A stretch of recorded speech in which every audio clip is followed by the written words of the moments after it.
Hey, welcome back to the Intuitive Mindset with Jeannie Lynch. Really excited today. Your emotional set point. Do you know what it is? Do you even know what your emotional set point is? Those are two important questions we're going to cover today. Let's look up here. Ask and it shall be given, right? The work of Esther and Jerry Hicks. Love their work. They have 40 feeling words, and these are the words that most people come down to, happiness, hatred, boredom. I could go on with these words. Today, we're going to use the 40 feeling words to uncover and teach you all about your own emotional set point. And here's the good news. If you're not happy emotionally right now with where you are, don't you want to uncover what words are tripping you up? What emotions you're feeling, maybe always or sometimes never? Those are both important questions. I'm working on a test right now behind the scenes that's going to allow you to pop in and discern and figure out exactly a lot of these emotions and where they lie in your own energy field. And this is for one reason, to do the work, right? To raise your vibration, to uncover what is tripping you up and holding you back. And oh my gosh, we're going to dive into all that today as you uncover what is an emotional set point and what is your emotional set point. It's all coming up in today's podcast. So listen and enjoy.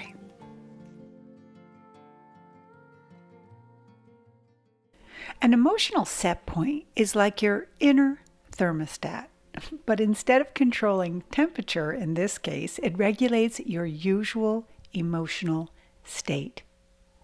Just like your house stays a specific temperature unless you change the settings, or in this case, thermostat, your emotions tend to return to the familiar or a default setting, whether that's joy, worry, frustration, and maybe even a feeling of peace. But imagine for a second you're on the roller coaster of life.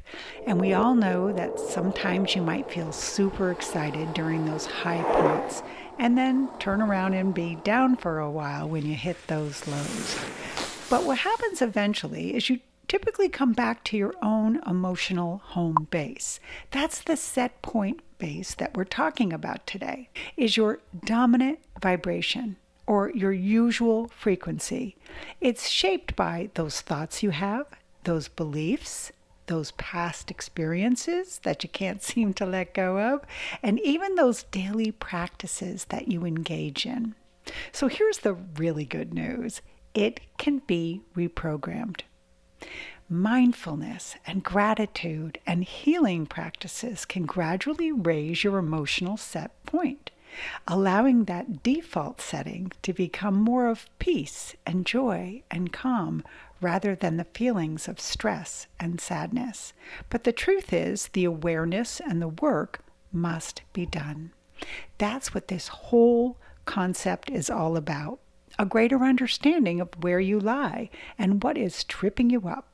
So here's a great metaphor to help you understand. Let's go back to that thermostat that I mentioned earlier in the beginning of this video and this podcast.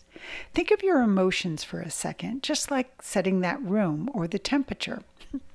Let's say that thermostat is set and pre-programmed for 68 degrees. You might feel that's a little too cold, so you might open the window and let some of that warm sunshine pool in, which would be like having a really good day or getting a compliment from a friend, or maybe even a holiday off from work. For a while, you might feel amazing, but unless you change your thermostat, your emotional room will cool down and return to that chilly 68 no matter what. That thermostat setting is your emotional set point. To better understand this and to feel better more often, you don't need to drop sunshine or open up the window often. You just need to turn that thermostat up.